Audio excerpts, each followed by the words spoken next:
कि उन्होंने पूरी सच्चाई के साथ, ईमानदारी के साथ दिल्ली के लोगों की सेवा की है। मुख्यमंत्री के तौर पे बहुत सारी सुविधाएं किसी भी व्यक्ति को मिलती हैं। अरविंद केजरीवाल को भी वो सुविधाएं मिली हैं। कल जब उन्होंने इस्तीफा दिया तो पहली बात उन्होंने की कि अब हम ये सारी सुविधाएं छोड़ देंगे। मुख्यमंत्री को मिलने वाली सारी सुविधाएं छोड़ देंगे। बाकी नेताओं की हालत हम जानते हैं। अगर कभी किसी पद पे पहुंच गए, कोई सुविधा मिल गई तो उसको नहीं छोड़ने के लिए सालों साल लड़ाई लड़ते हैं, घर से मकान से चिपके रहते हैं। लेकिन अरविंद केजरीवाल ने फैसला किया है कि उन्होंने कहा हम अपना मकान खाली करेंगे, हम अपना घर खाली करेंगे। 1 हफ्ते के अंदर हम अपना घर खाली करेंगे।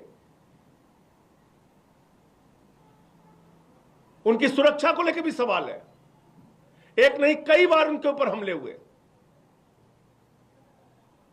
हमने उनसे कहा, समझाने की कोशिश की कि आपकी सुरक्षा को खतरा है। कई बार आप पे हमला हो चुका है। मां बाप घर में थे, उस वक्त भी उनके घर पे हमला हो चुका है।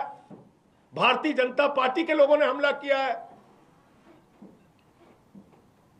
कई बार उनको शारीरिक नुकसान पहुंचाया गया, कहीं कालिक फेंकी गई, कहीं हमला किया गया, चोट पहुंचाई गई। ये सारा कुछ हुआ अरविंद केजरीवाल के साथ। उनके बूढ़े मां बाप हैं, उनकी पत्नी है, उनके बच्चे हैं। उनकी सुरक्षा को लेके हम सब चिंतित हैं। हमने समझाने की कोशिश की कि ये घर सिर्फ मुख्यमंत्री के तौर पे ही नहीं बल्कि आपकी सुरक्षा की दृष्टि से भी जरूरी है। लेकिन उन्होंने तय किया कि हमारी रक्षा भगवान करेगा, ईश्वर करेगा। मैं 6 महीने जेल में रहा, खूंखार अपराधियों के बीच में रहा, लेकिन बावजूद इसके ईश्वर ने मेरी रक्षा की। ईश्वर ही मेरी रक्षा करेगा, मुझे घर की कोई चिंता नहीं। तो उन्होंने घर छोड़ने का फैसला किया। घर छोड़ के लोगों के बीच में रहेंगे, आम लोगों के बीच में रहेंगे। अभी तय नहीं है कहां रहेंगे, लेकिन आप सबके प्यार से, आशीर्वाद से कोई ना कोई ठिकाना तय होगा जहां पर वो रहेंगे। लेकिन सवाल आज अरविंद केजरीवाल मात्र का नहीं है। सवाल है दिल्ली की 2 करोड़ जनता का। अरविंद केजरीवाल के साथ तो जो बीजेपी वाले कर रहे हैं वो आप देख रहे हैं, खुली आंखों से देख रहे हैं। झूठे भ्रष्टाचार के आरोप लगाए, जेल में उनको पकड़ के डाल दिया, उनके शिक्षा मंत्री को जेल में डाल दिया, स्वास्थ्य मंत्री को जेल में डाल दिया, पूरी पार्टी को तोड़ने की कोशिश की, आम आदमी पार्टी को खत्म करने की कोशिश की, अरविंद केजरीवाल की राजनीति को खत्म करने की कोशिश की। लेकिन आपके आशीर्वाद से अरविंद केजरीवाल ने अपने हौसले से उनकी इस राजनीति को जवाब देने का काम किया। अब समय आपका है, दिल्ली के लोगों का है। क्योंकि देश के प्रधानमंत्री तो खुलेआम कहते हैं मुफ्त की सुविधाएं बिल्कुल नहीं मिलनी चाहिए, बंद हो जानी चाहिए मुफ्त की सुविधाएं। आपको सोचना है, अरविंद केजरीवाल नहीं होगा तो दिल्ली का क्या होगा? अरविंद केजरीवाल नहीं होगा तो दिल्ली के लोगों का क्या होगा?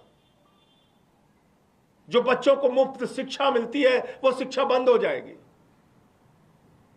27 साल हो गए गुजरात के अंदर, एक भी स्कूल ऐसा नहीं बन पाया जिसमें प्रधानमंत्री अपनी फोटो खिंचवा सके और दिखा सके कि ये हमारा सरकारी स्कूल है। उनको टेंट का स्कूल गुजरात में, अहमदाबाद में चुनाव के दौरान बनवाना पड़ता है दिखाने के लिए। एक स्कूल नहीं बनवा पाए देश के प्रधानमंत्री 27 साल के शासन के बाद गुजरात के अंदर। पूरे देश में बताइए, भारतीय जनता पार्टी शासित राज्यों में जो स्कूल अरविंद केजरीवाल ने बनवाया ऐसा एक स्कूल किसी राज्य में बनाओ। बच्चों के लिए मुफ्त शिक्षा की सुविधा, मोहल्ला क्लिनिक की सुविधा, जहां फ्री दवा, free test, free ultrasound, free इलाज, ये बंद हो जाएगा। ये मोहल्ला क्लिनिक बंद कर देगी बीजेपी, ये मुफ्त की दवाएं बंद कर देगी, क्योंकि वो तो दिल्ली के लोगों को अपमानित करते हैं, कहते हैं मुफ्त खो रहे हैं, मुफ्त खो रहे हैं। याद रखना, आपको गालियां देते हैं ये तो अरविंद केजरीवाल है जो लड़ लड़ के आपके लिए सुविधाएं लेके आते हैं। 9 दिन तक एलजी के घर पे धरने पर बैठ के कहते हैं नहीं, मोहल्ला क्लिनिक की फाइल पास करो। अरविंद केजरीवाल नहीं होंगे तो ये मोहल्ला क्लिनिक बंद होंगे। फ्री बिजली लोगों का सपना था। दिल्ली के अंदर चुनाव प्रचार में अरविंद केजरीवाल जी जाते थे, लोग हाथ पकड़ लेते थे, कहते थे हमारी झुग्गियों में हजारों का, लाखों का बिल आया है केजरीवाल साहब। वो अरविंद केजरीवाल है जिन्होंने कहा गरीब के घर में रोशनी तो होनी चाहिए, लेकिन उस रोशनी की कोई कीमत नहीं होनी चाहिए। फ्री बिजली किया। हिंदुस्तान की आजादी के बाद पहला मुख्यमंत्री जिसने फ्री में लोगों तक बिजली पहुंचाने का काम किया वो अरविंद केजरीवाल हैं। अगर जिस दिन अरविंद केजरीवाल नहीं होंगे, मुख्यमंत्री नहीं बनेंगे, तो ये फ्री बिजली की सुविधा भाजपा बंद कर देगी। फ्री पीने का साफ पानी, 24 घंटे फ्री बिजली, फ्री पानी, और इन सब के बावजूद मुनाफे का बजट दिल्ली को दिया। माताएं बहनें जो हमारी मजदूरी करती हैं, हमारी बच्चियां जो कॉलेज में जाती हैं, जिसका पिता रिक्शा चलाता है, ठेला लगाता है, वो सुबह उठता था तो अपनी जेब की तरफ देखता था। बेटी को स्कूल भेजना है, कॉलेज भेजना है, जेब में पैसा होगा तो बेटी कॉलेज जाएगी, वरना नहीं जा पाएगी। इस दर्द को दिल्ली के मुख्यमंत्री अरविंद केजरीवाल ने समझा। उन्होंने कहा बेटियों के लिए, माताओं बहनों के लिए, मजदूरी करने वाली हमारी माताओं के लिए बस की यात्रा फ्री होगी। केजरीवाल नहीं होंगे तो ये बस की यात्रा की फ्री सुविधा खत्म होगी। इसलिए दिल्ली के लोगों आपको तय करना है।